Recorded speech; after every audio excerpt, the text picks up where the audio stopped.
Thank you, everybody. If you can sit down. Welcome to Chatham House. My name is Alex Vines. I'm the Director for Africa at the Institute. I'm delighted today to be hosting this meeting on service delivery and policy alternatives with Senator Rabiu Kwankwaso. As you know, he's the leader of the New Nigeria People's Party and former governor of Kano State. His bio is long and accomplished, and we've put it online. And in the invitation also to you, you'll find that information. As you all know, this is a series that Chatham House has been hosting in the run-up to the Nigerian elections that are going to be occurring next month. We've had the Speaker of the House, a representative of Nigeria, speaking here. In December, we had Bola Ahmed Tinubu speaking. This week, we had Peter Obi, the presidential candidate for the Labour Party, and we had Professor Yakubu yesterday here, the chairman of the Independent National Electoral Commission, presenting on his umpiring and his institution, how it's prepared for the elections. So we do have one invitation outstanding, which is to Mr. Atiku. That invitation remains live and valid if he wants to come and speak at Chatham House. This meeting is fully on the record, not under Chatham House rule. We are live streaming, so we're on a variety of platforms, and we also have media in the room also filming. When we get to the question and answer session, please, if you are being on live stream and you're on our Zoom platform, you are very welcome to send in questions. I am trying to either summarize or reflect the questions that you're asking, because I don't want you to be disadvantaged by not being in the room.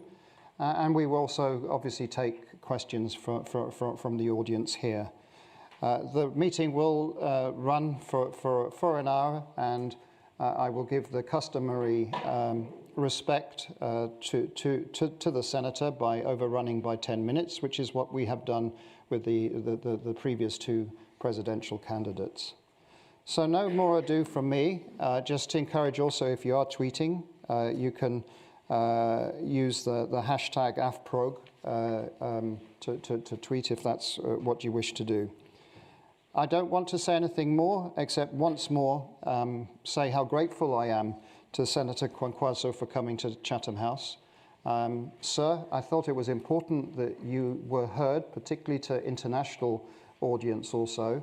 I tend to think that maybe in the international community has heard your voice less than other candidates, and you have equal importance, in my view, in providing the vision on why you feel that Nigerians should vote you as their next president. So I'm going to invite you now to take the podium to speak on service delivery and policy alternatives. So thank you very much for coming again to Chatham House. Thank you.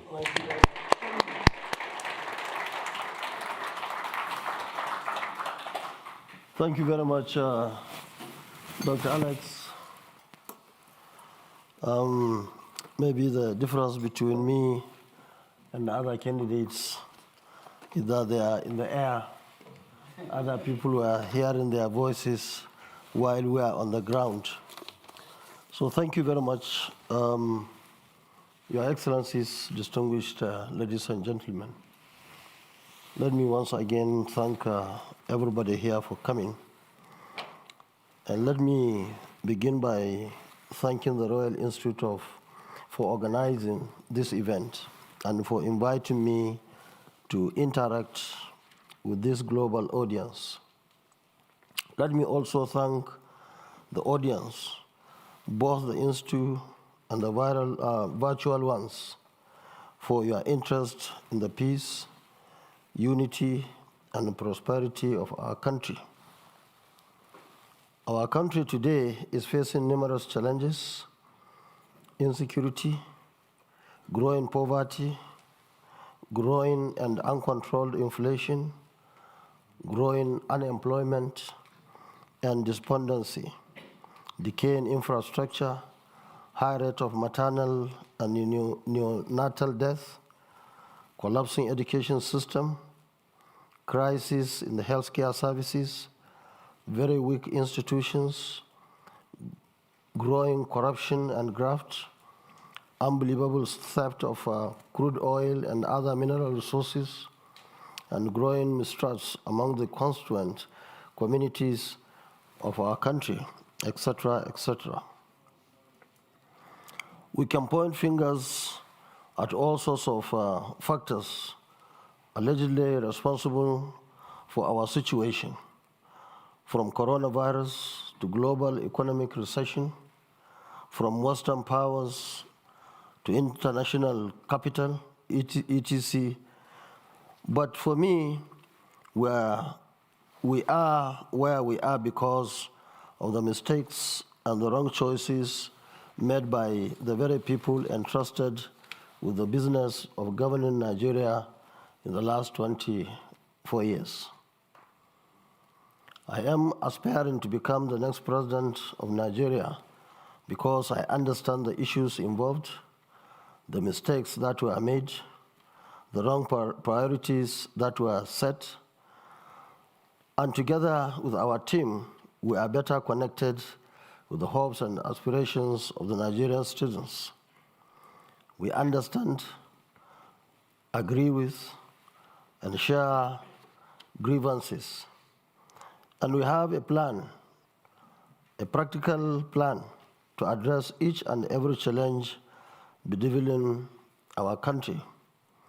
My pledge to you, the RMK 2023 blueprint will soon be circulated, is a synopsis of my plans for our country when elected. And I implore you to pursue through the document, which for us serves as a social contract between me and Nigerian citizens.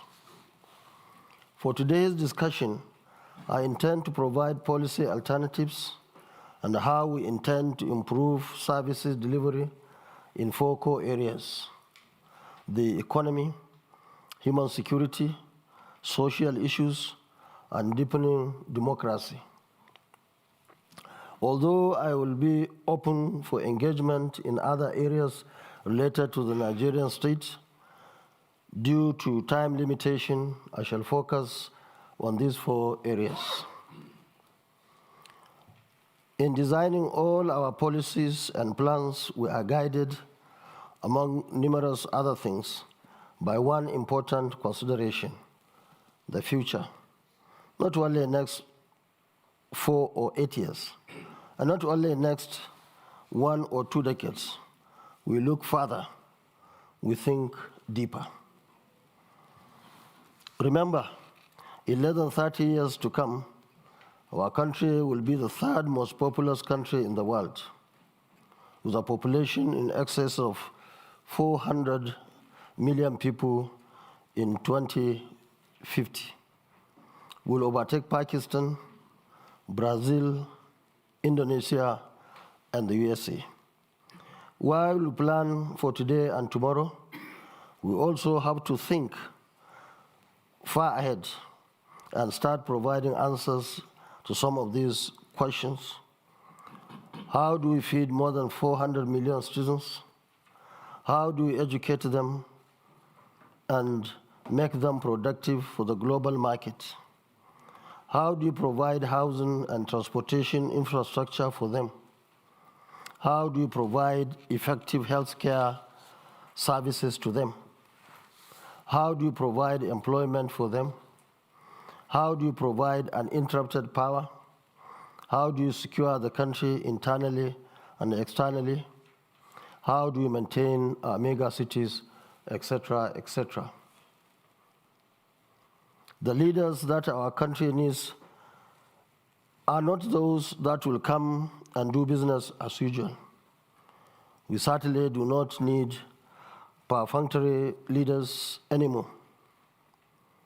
We need thoughtful leaders, selfless, competent, credible, objective, transparent, visionary, empathetic, and accountable.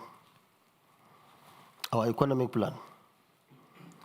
The main goals of our economic policy are macroeconomic stability, that is keeping inflation and economic output close to potential, low unemployment, robust economic growth, sound fiscal balance, sound balance of payments position, that's external position, and sound financial institutions.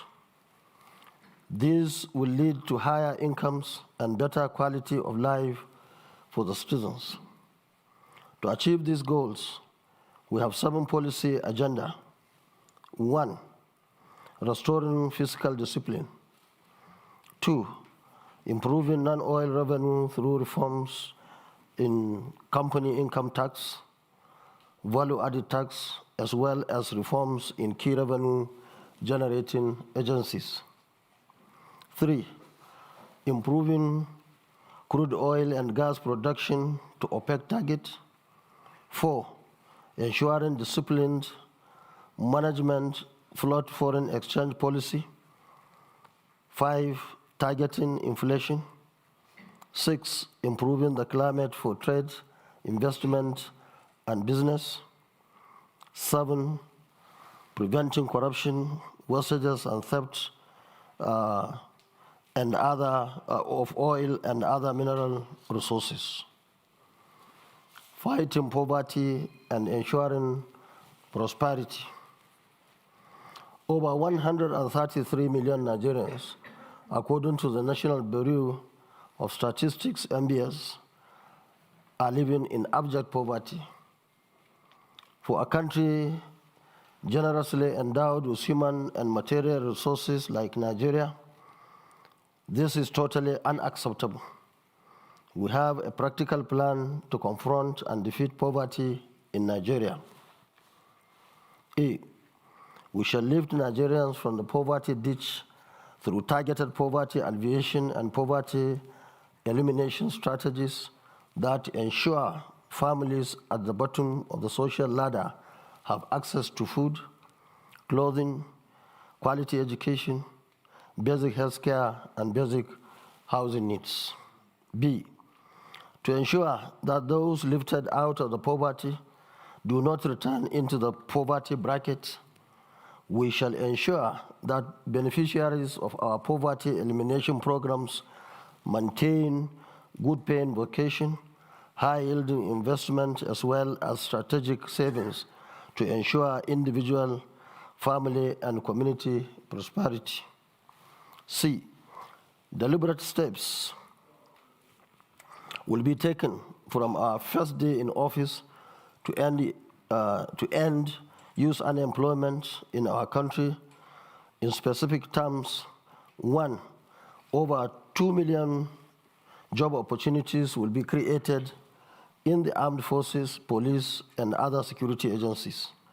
2, our mass housing plan will provide opportunities to more than 1 million Nigerian youths annually. 3, our agricultural mechanization agenda will create over 2 million opportunities annually to place our youth in gainful and productive engagement across the agricultural value chain. 4, our proposed revolution in critical infrastructure will provide over 3 million regular opportunities in the transportation sector and the power sector. 5, our education reforms, especially expanding access and the mopping up of over 20 million out-of-school children, will entail the recruitment of hundreds of thousands of teachers and other associated staff in our education system annually. 6, our plan to modernize healthcare services will not only entail infrastructural and high-tech medical equipment upgrade, but also the recruitment of hundreds of thousands of medical personnel across the 3 levels of care to cater for the ballooning size of Nigeria's population. 7, private sector will be strong enough to generate even more job opportunities as a result of conducive climate and deliberate government policies in oil and gas, power and energy, solid minerals, telecommunications, sports and tourism, entertainment industry, especially films and music, etc., etc. Tackling Nigeria's security challenges. The main targets of our security strategy is to secure or to ensure that all Nigerians enjoy the freedom to live in dignity, freedom from fear, and freedom from want, and to create a conducive climate for investment and collective prosperity. 4 key policy issues are involved: the size and the capacity of the security institutions, enlistment of security personnel, the nexus between security and socio-economic well-being of the citizens, and sustainability issues. Specifically, A, we will ensure justice and fairness to all and the respect of the rule of law by all, irrespective of tribe, religion, region, or social status.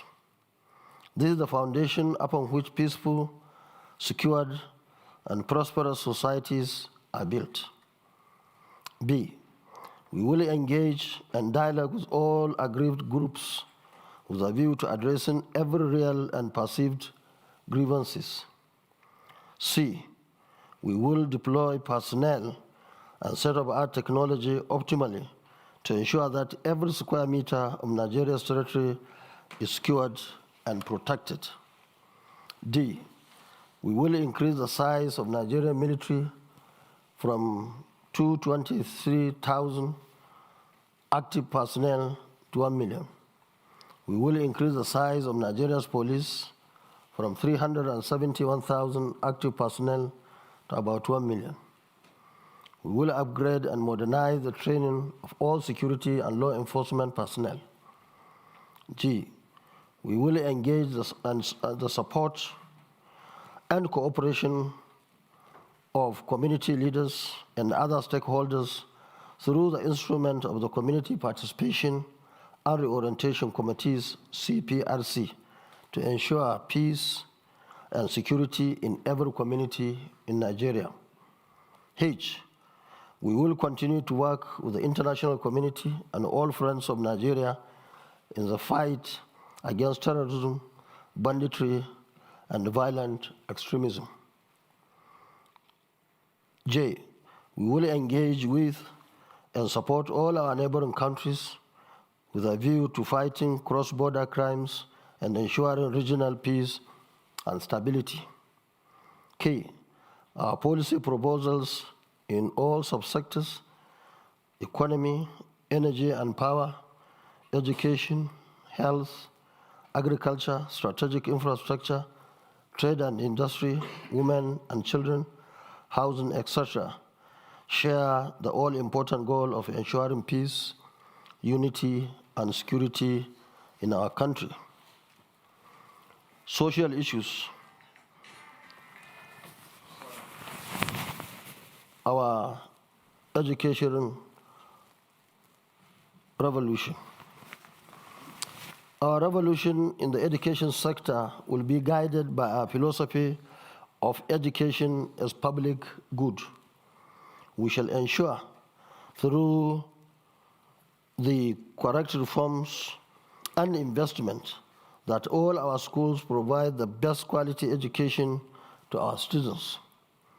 We have 5 major areas that our revolution will address: out of school and girl child education, national literacy campaign, higher education reform, examination bodies, and scholarships. Some of the immediate actions we intend to take include: A, we shall reform the education sector in its entirety to ensure accountability, expansion of access, and improvement of quality. Every Nigerian must have access to good, quality education, not minding their social status. B, we shall incentivize enrollment of the girl child and all the children from poorly served communities. C, we will eradicate illiteracy in Nigeria. Every adult shall have the opportunity to acquire literacy and engage in lifelong learning. D, we will mop up the 20 million out-of-school children in Nigeria and get them enrolled in schools in the next 4 years. E, specifically, we will provide 500,000 classrooms across the states of the Federation to accommodate the over 20 million out-of-school children that we planned to mop up from the streets of Nigeria. We will provide 1 meal per day per child in all basic schools through the innovative involvement of community participation and orientation committees, CPRC, as well as state and local governments across the country. G, following our successful experimentation in Kano State, we will make all application forms for admission into tertiary education institutions and application forms for employment free. H, we will also make all examinations such as WAEC, NECO, NAPTEB, UMBAS, JAM, etc. free. This was successfully implemented for 8 years in Kano State when I was the state governor. I, we will introduce a 4-year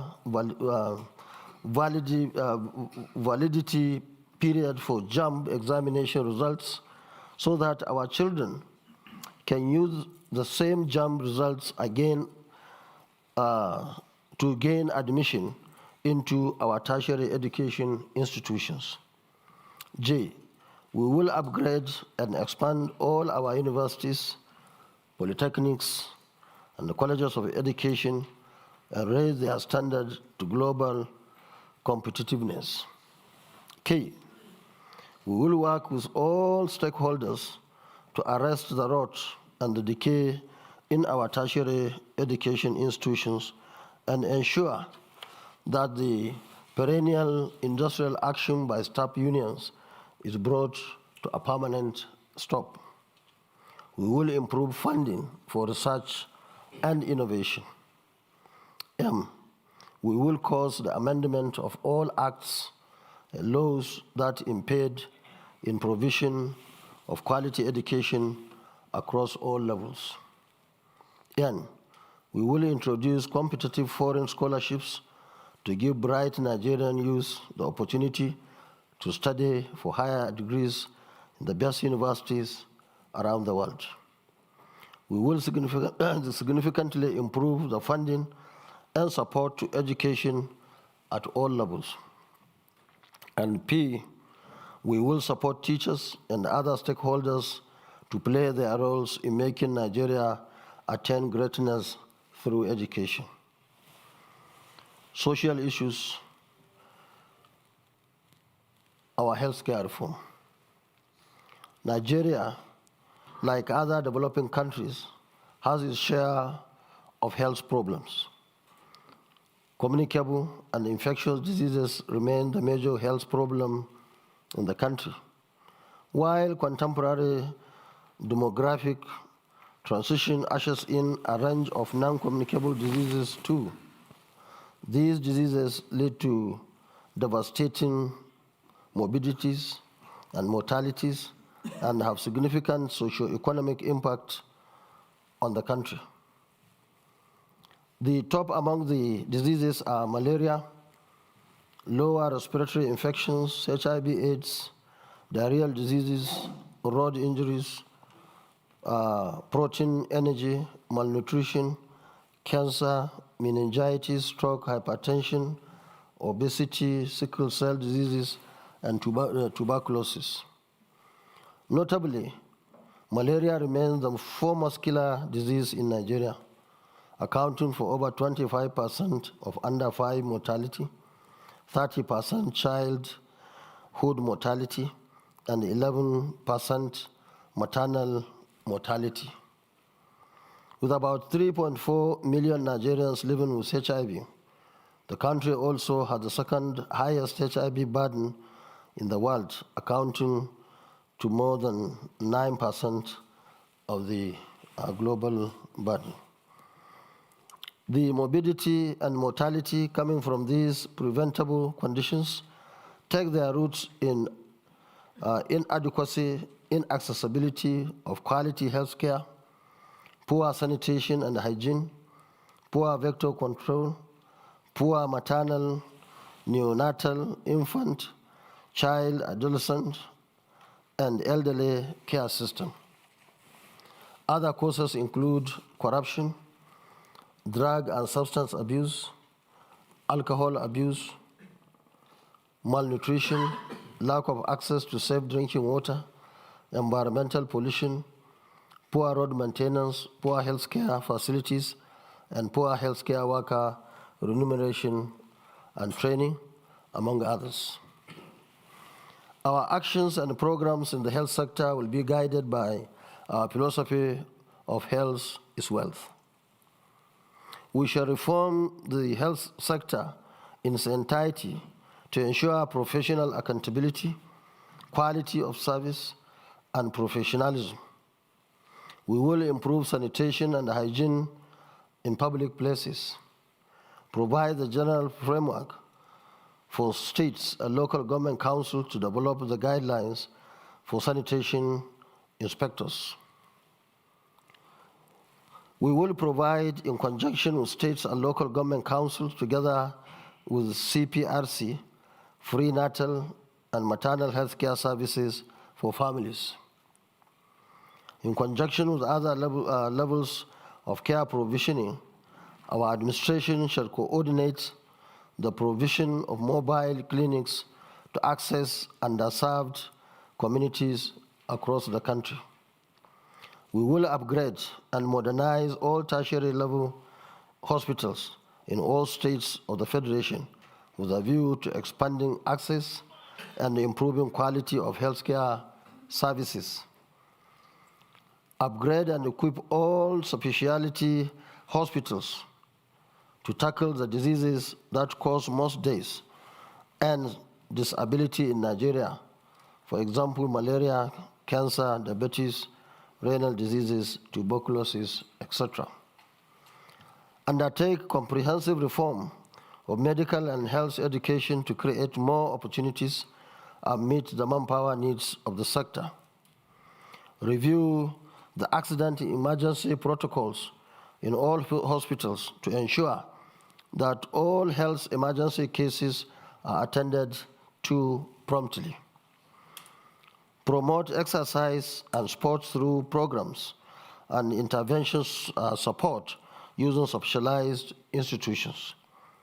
Redirect health workers' energy away from trade disputes to professional development and lifelong learning and improvement of skills.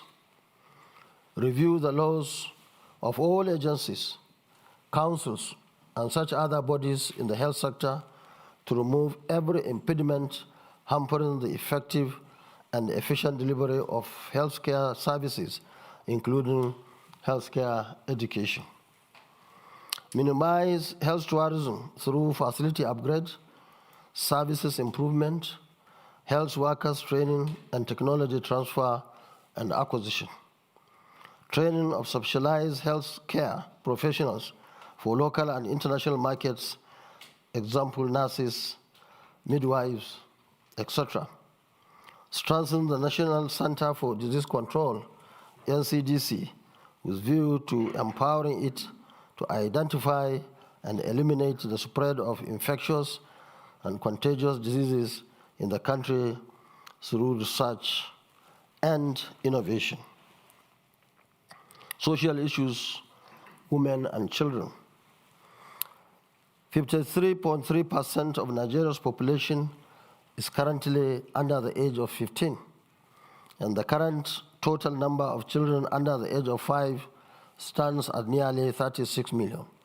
And each year, more than 7 million babies are born. Nigeria's women of childbearing age 15 to 49 years of age suffer disproportionately high level of health issues surrounding birth. And there are over 40 million women of childbearing age in our country. While the country represents about 2.8% of the world's population, it currently contributes more than 10% of global deaths for pregnant mothers. Each year, approximately 262,000 babies die at birth, the world's second highest national total. Infant mortality currently stands at 74 per 1,000 live births, while for under 5s, it rises to 117 per 100 live births. More than half of our under 5 deaths, which is 64%, result from malaria, pneumonia, and diarrhea. Poor access to water, sanitation, and hygiene remains a major cause of diarrhea-related deaths.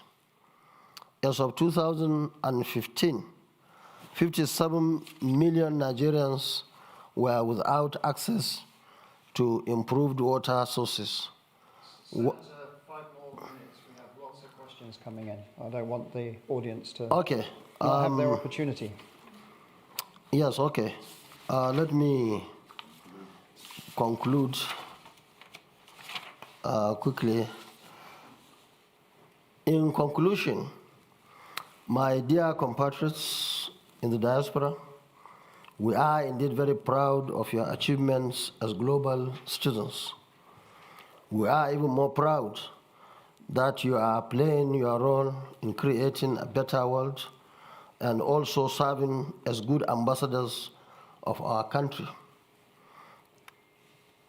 Let me assure you that when eventually the NNPP is voted into power and I become president of Nigeria, we shall create an irresistible condition and make our country so attractive as a destination for businesses and career aspiration that majority of you will be attracted to better opportunities at home.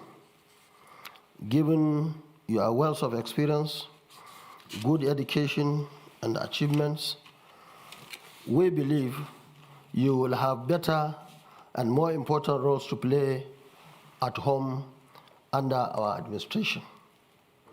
And for those that have made the host countries their home, we pledge to you today that our administration will work towards ensuring that Nigerians in diaspora are given the opportunity to exercise their civic responsibility and vote in all general elections.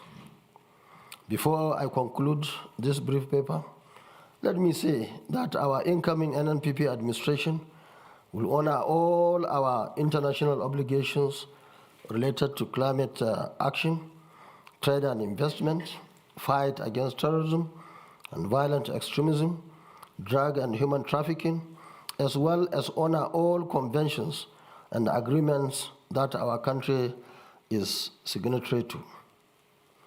While thanking the UK government for the numerous support and assistance being extended to our country, both directly and through a number of development partners, while appreciating the good work that numerous UK businesses in Nigeria are doing to build our economy, our incoming administration will work deliberately to strengthen the Nigeria-UK relations post-Brexit, expand businesses opportunities, and create business climate that will make Nigeria a more attractive destination for investors. Finally, let me say this. Our country is yet at another crossroad. We are facing an election in which, for the first time in 20 years, President Buhari will not be a candidate. We are going into an election at a time when poverty is biting so hard and money-bagged politicians believe that they can take advantage of the very poverty they inflicted on the nation. But unfortunately, we are also going into this election when the election umpire, INEC, has successfully gotten the enactment of some of the far-reaching amendments targeted at improving the conduct of elections and preventing election rigging in Nigeria. My 30 years experience in politics has taught me that free, fair, and credible election requires so many inputs, so many commitments, but the commitment of the president in particular and that of the presidency in general is key. If the presidency wants free and fair election, it will happen. Thus, the burden of conducting free and fair elections, much as it depends on the performance of INEC, politicians, security agencies, and other stakeholders, it largely rests on the corridors of the presidency. While thanking the UK, the EU, the USA, and the other friends of Nigeria for their support in deepening democracy in our country, especially the support they are extending to INEC, I want to appeal to them, to the Nigerian president, to ensure that he leaves a legacy of free, fair, and credible election. Luckily for us, the outgoing president was a serial victim of election rigging and manipulation, and also the first beneficiary of free, fair, and credible election in 2015. We are also aware that some anti-democratic forces are scheming to hide behind the possibility of a second ballot in the presidential election as speculated by INEC to derail our democracy. Let it be known that no contraption in whatever guise other than an elected government will be acceptable to Nigerians in 2023. We in the NNPP believe that we will win the election fair and square at the first ballot. We appeal to the president not to listen to any proposal that seeks to undermine the 2023 general elections. We also call on all well-meaning Nigerians, as well as international community, to be vigilant.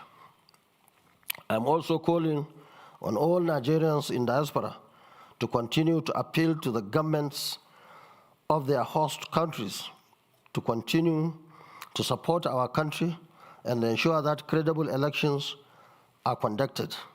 On this note, I will stop here and listen to your comments and questions. Thank you very much for listening. Thank you. Thank you. Senator, take a seat for a moment and we'll get some questions, and then you may want to go up to the podium again, because with the live stream, it's certainly a lot more effective if you respond to questions standing up. So, who wants to ask a question? The lady there, first of all. I'm coming this way. Madam, there's a microphone just there for you. Do tell us who you are. Keep your question short. Okay. My name is Mariam Garba. I'm coming from Newcastle, originally from Kano State. I have two questions. Perhaps go for one first. It's on education.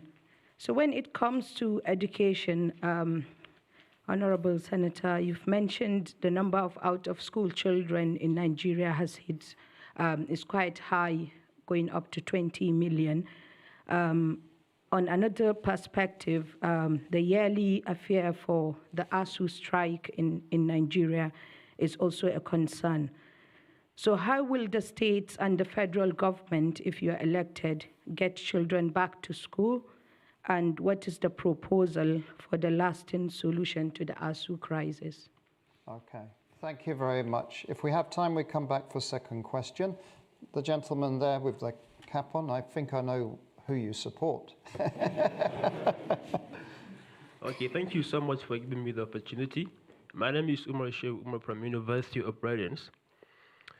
I would ask a question about patriotism, because patriotism is a key requirement for nation building. And arguably, most Nigerians at home or diaspora hardly say good things about Nigeria. This established a crack that the Western world used to say every shitty things about our country. In other words, Nigerians live in the country they don't believe in. Considering this sad reality, sir, how realizable is a new Nigeria? Thank you very much. I'm going each row at the moment. So the lady there. Your microphone. Don't worry, we've got time to come here. The front row is not going to be discriminated against neither. Please go ahead, madam. My name is Hadiza Humba, and I live in Northampton. Your Excellency, sir, the incumbent president of Nigeria had the best chance and probably some of the best policies to break a record by turning Nigeria around. But there were hindrances and hidden forces, which is not an excuse. How do you intend to deal with these hidden forces? Also, the orientation, Nigerians are heartbroken.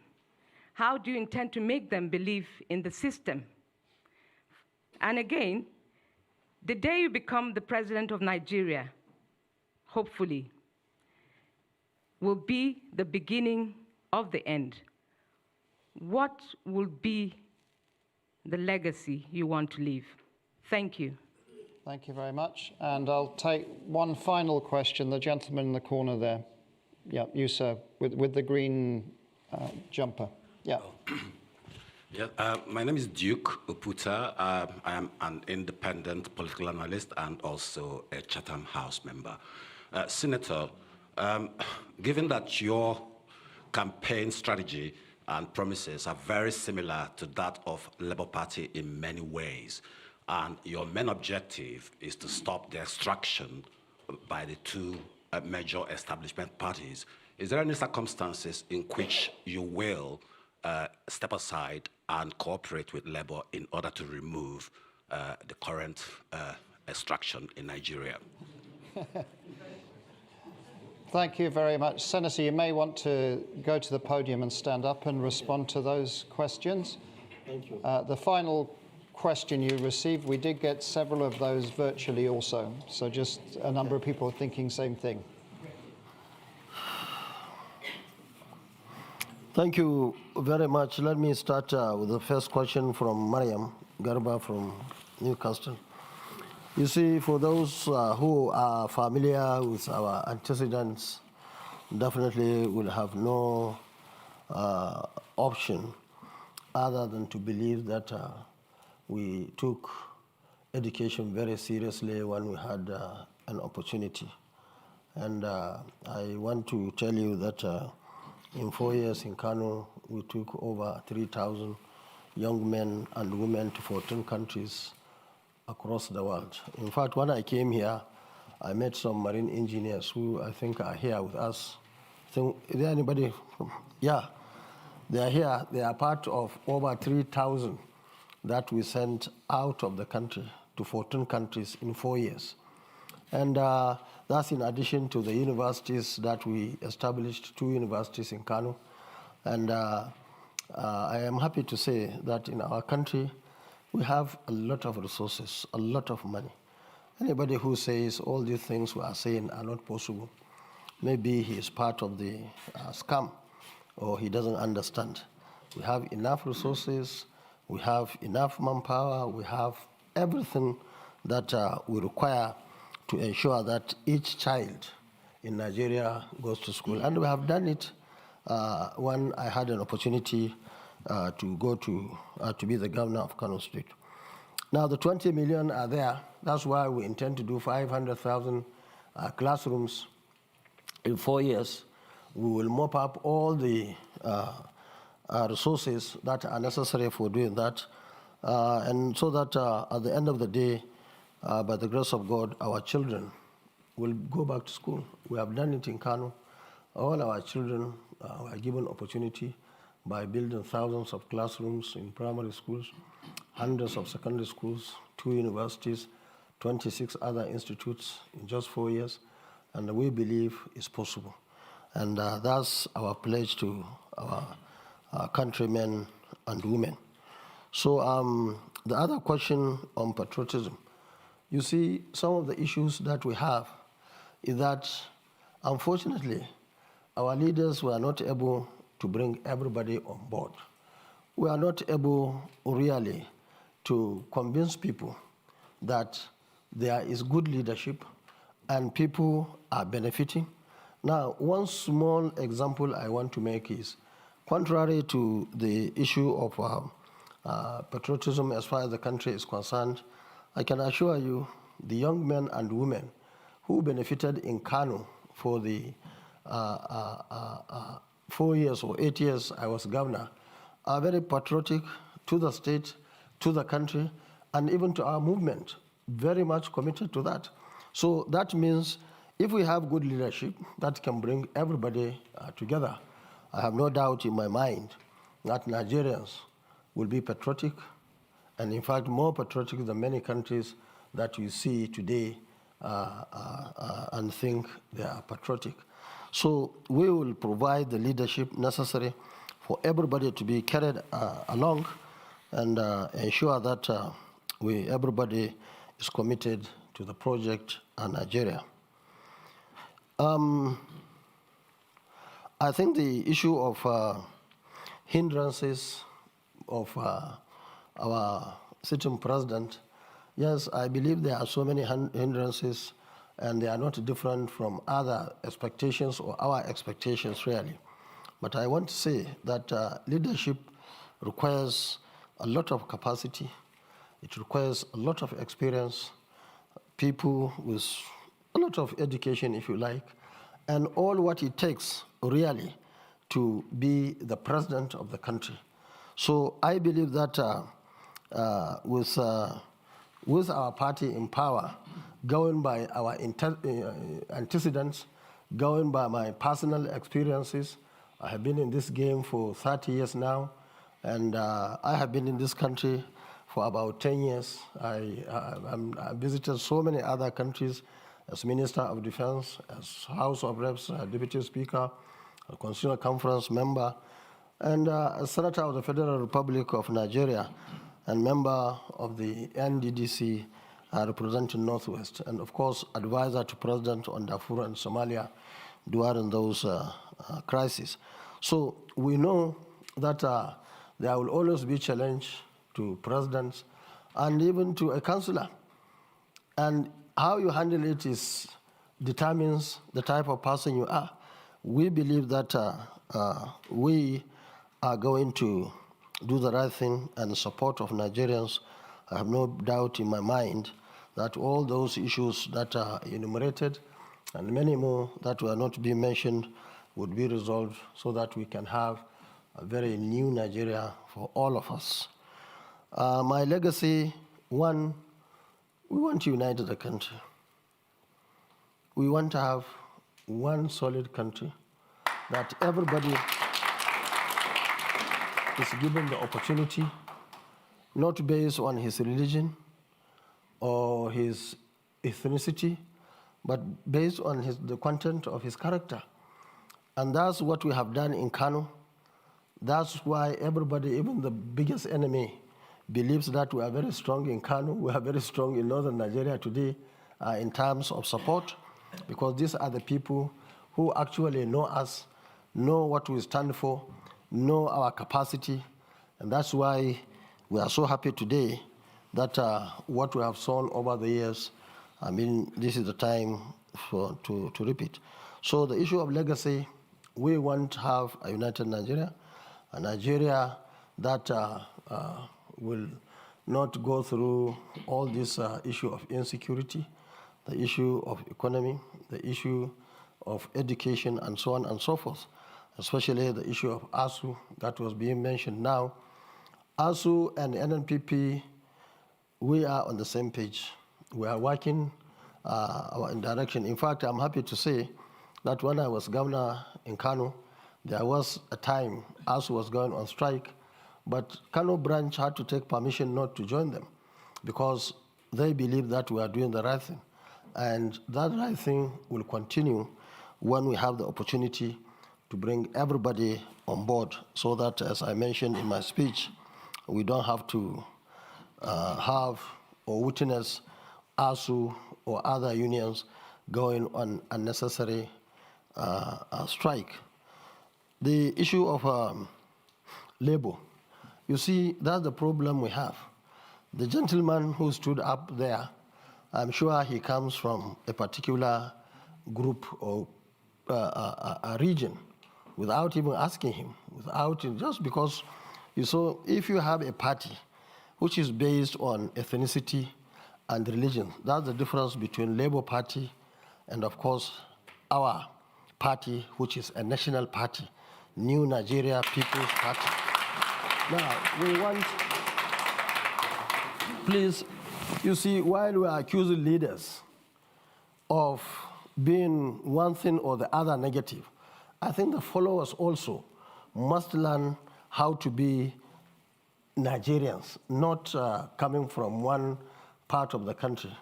Let me say that I was one of those initially wanting to work together with Labour Party. But unfortunately, at that time, Labour Party was under very serious media hype, and therefore they could not see reason. And you still not see reason that I will withdraw. I wish you didn't go to that extent. You would have said that to work with Labour or to work with APC or PDP, that would have been more responsible. But you cannot come to London. Maybe people who are here don't even know what is happening. And I want to say that our party, NNPP, is the only growing party in Nigeria today. We have seen the maximum any party, especially the party you mentioned, Labour, to us is like Andrew's Labour salt. Just came, prrr, now it's coming down. That's the reality. Just take note of it. And of course, NNPP, our party, is the only party that is now getting support. Forget about big people who are the actual problem of our country. But supporters at grassroots level, we are the only party today.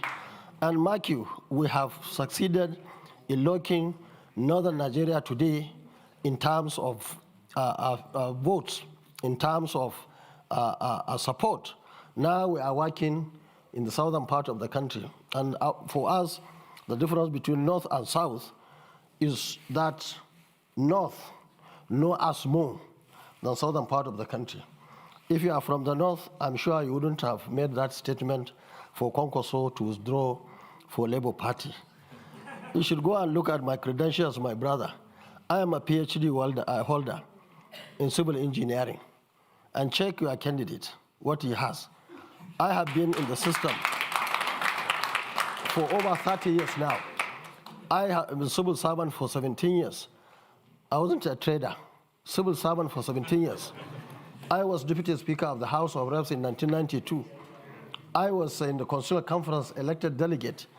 I was governor of Kano State for 8 years, and so on and so. I was in the Senate, and so on and so forth. So when we sat down, what I told them is what I will tell you. Okay. If anybody wants to Kwankwaso to withdraw, let's bring criteria and select the best. Anytime I have any better candidate, I'm ready to talk to him. Thank you very much. Let's take another round of questions. We've still got about 20 minutes. So, okay, all right. Right at the front row, you go. There you go. Good afternoon. Do tell us who you are. Short question, please. Mike Abiola is my name, publisher, editor-in-chief, African Voice Newspapers, UK. Senator Kwankwaso, thank you for a very detailed presentation. Let me start by saying your other leading candidates also have brilliant ideas in their manifesto. And we do know that politicians have weaponized poverty in our country. And the prediction is that those with the deepest pockets will win the election. Having said that, I recognize the fact that your party is hoping to build a new Nigeria. And the question to ask, of the 4 leading candidates, the issue here is trust. The issue is character.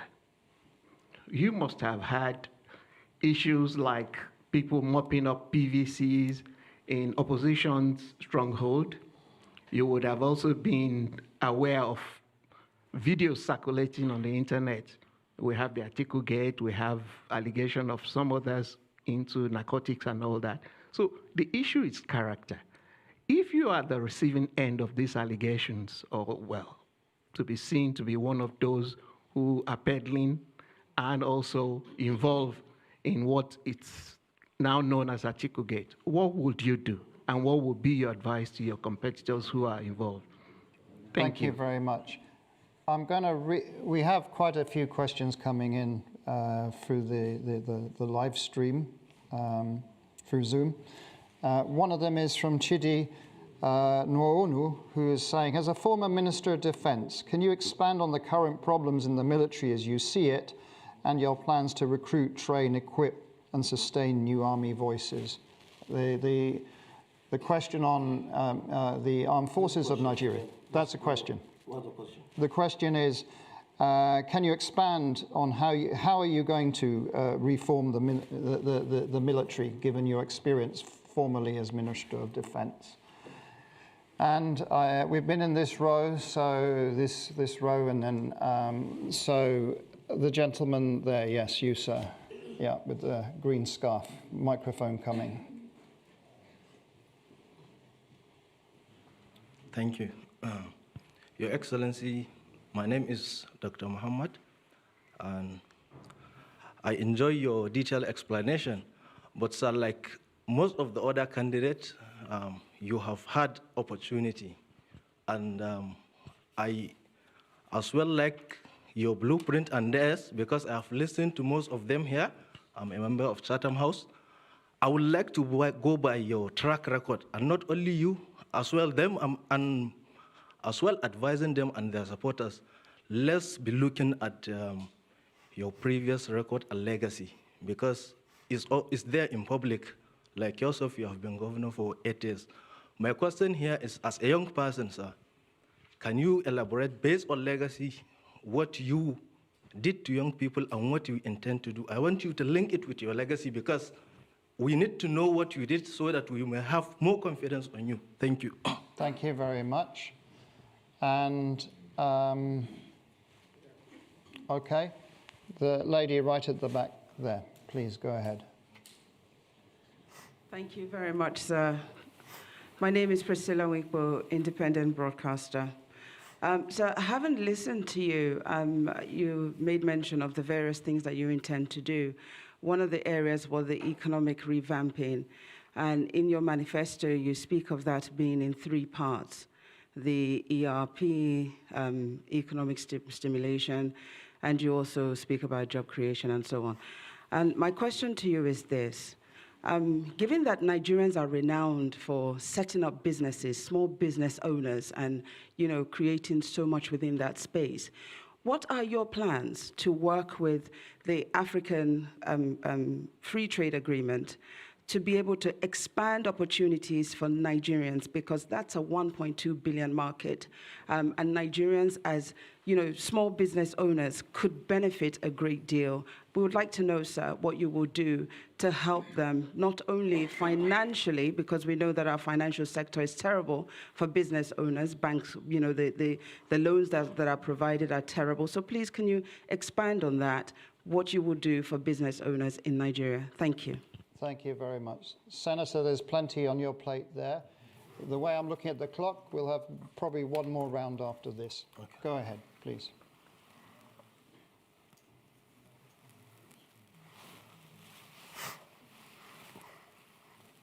Me? Please go okay, ahead. Okay, Yeah. thank you very much.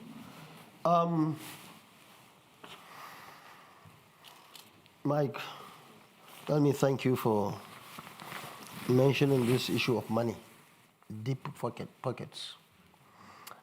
I believe that 2023 election is going to be slightly different in the sense that everybody is suffering. Everybody has seen the consequences of collecting money. That is on one hand. On the other hand, these people with deep pockets have made people so poor to the extent that even good food, hot meal, is enough to make them crazy. That's the talakawas, the poor people. But I have gone around the country. I have only one state now to visit in the south. Otherwise, I went there 3, 4, 5 times by road, going towards local governments and so on. So I believe that people, the masses of Nigeria, are very committed. Our fear now is more of INEC and other stakeholders, because we have seen what happened in the past. And most of these issues are centered around the villa and the president, not necessarily this president, the ones before inclusive. And as long as the center, the leadership in Abuja will convince themselves to allow the people to go and vote, I have no doubt in my mind we are going to have free, fair, and credible election. And for me, I have not seen any reason why General Buhari will not allow that to happen, because probably it's one of the only or few legacies that he will leave behind. He has been the biggest beneficiary.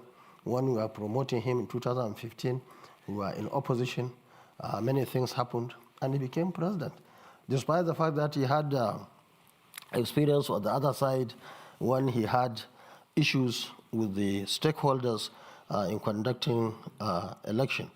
So we believe that this election is going to be different, and I believe that we'll continue to talk to the people, and the issue of character and trust is very important, and that is our strength.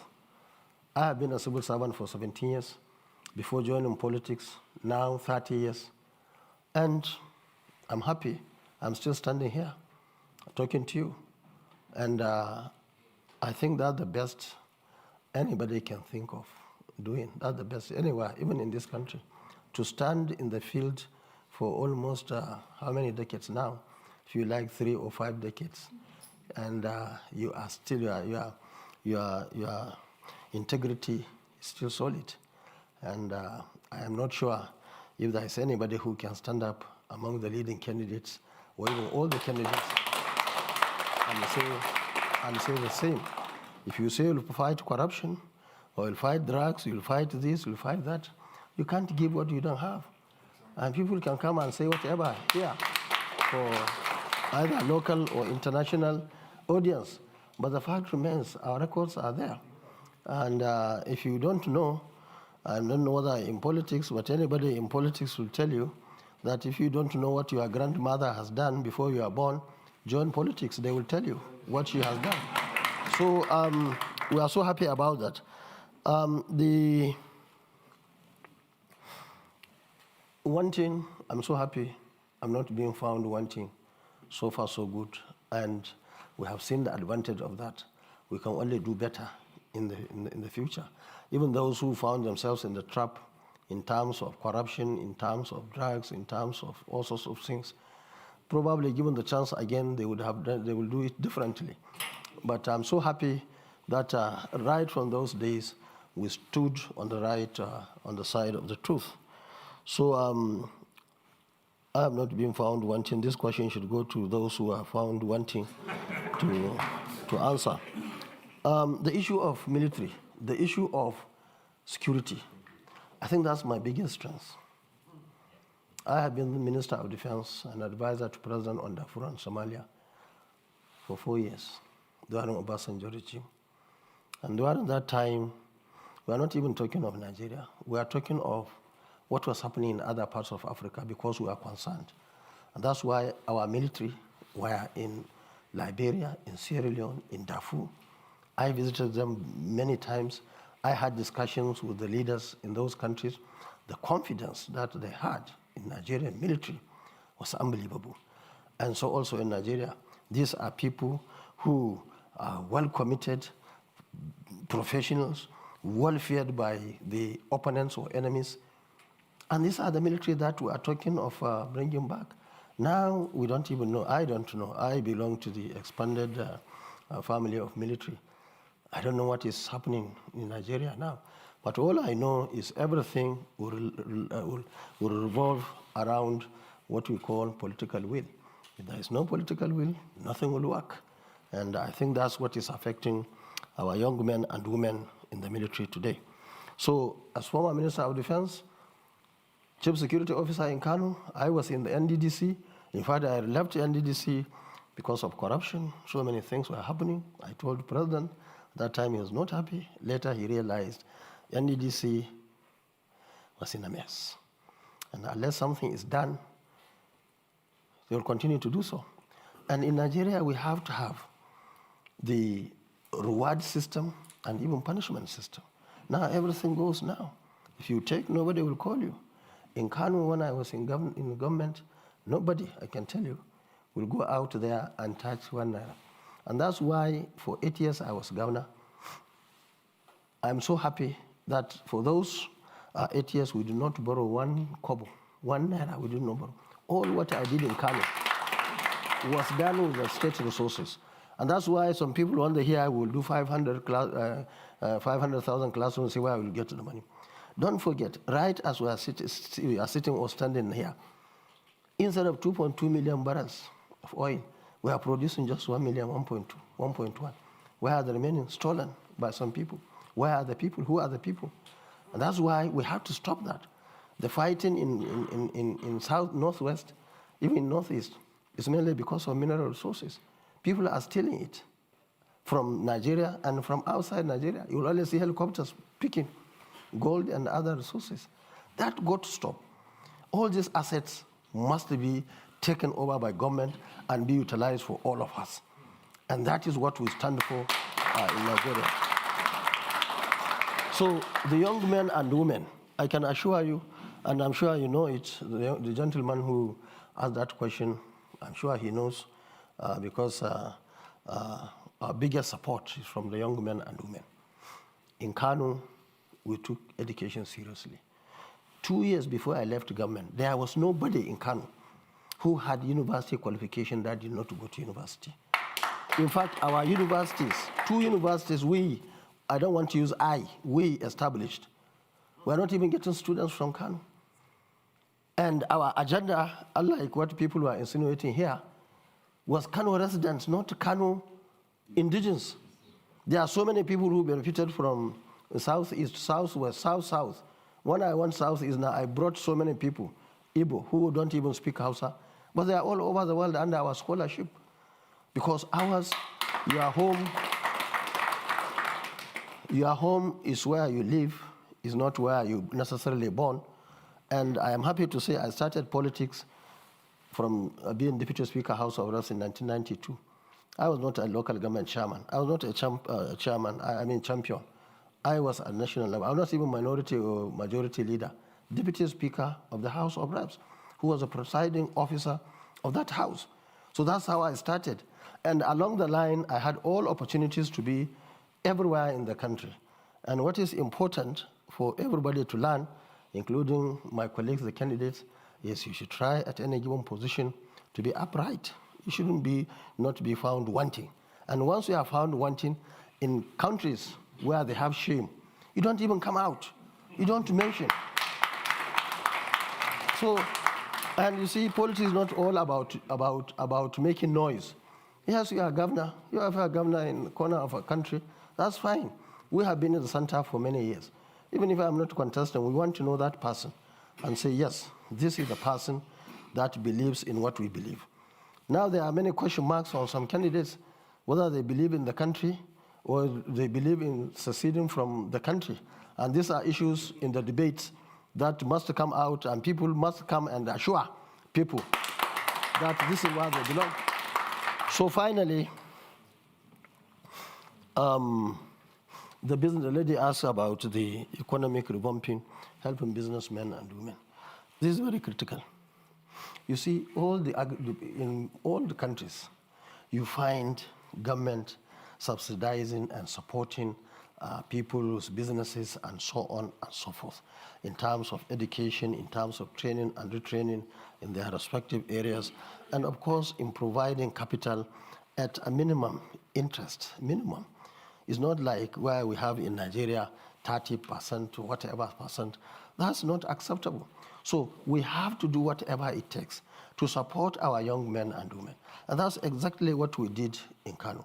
We established 26 institutes in just 4 years. And one of them is to train this entrepreneurship, to train them, to give them support. That was why part of the institutes we had was the institute of those who handle those who found themselves in drugs. We take them there. After 3 months, we arrange for them to continue their education or train them in carpentry or welding or whatever they want to do. And then government was rich enough to give them capital even free of charge. We have done that many times and so on and so forth. So our policy is centered on the Nigerians themselves. And I want to underline the fact that ours in the NNPP is not based on ethnicity. It's not based on religion. It's not based in the north and south, even though our strength is in the north, simply because they know us. In the south, to me, we are like living in two countries. Many of the things that we have done in the north, you go to the south, people know close to nothing, and vice versa. And what our duty now is to tell them who we are. And that's why we are working very hard. That's why anytime we have an opportunity to go for debate or a town hall meeting, we go. But you know, many of them are running away. The last one was cancelled just a day before we left by channels and BBC. They aborted it because they don't have anything to say. Thank you very much. I'm afraid that we have been defeated by the clock. We are over 10 minutes over. The full speech of Senator Kwankwaso we'll put up on the Chatham House website because he wasn't able to complete the whole presentation. So please just keep an eye on our website. My apologies also for those of you who are online that we haven't taken more of your questions. There were many of them. What I will do is pass on the questions to the Senator's team so that they know what you were asking. I think that's the most appropriate way, so they know the issues that you were concerned with. And finally, I just want to thank you, Senator, for coming here to Chatham House. Good luck with the elections, and we hope to see you back soon. Thank you very much. Thank you. Thank you. The microphone's off now, so.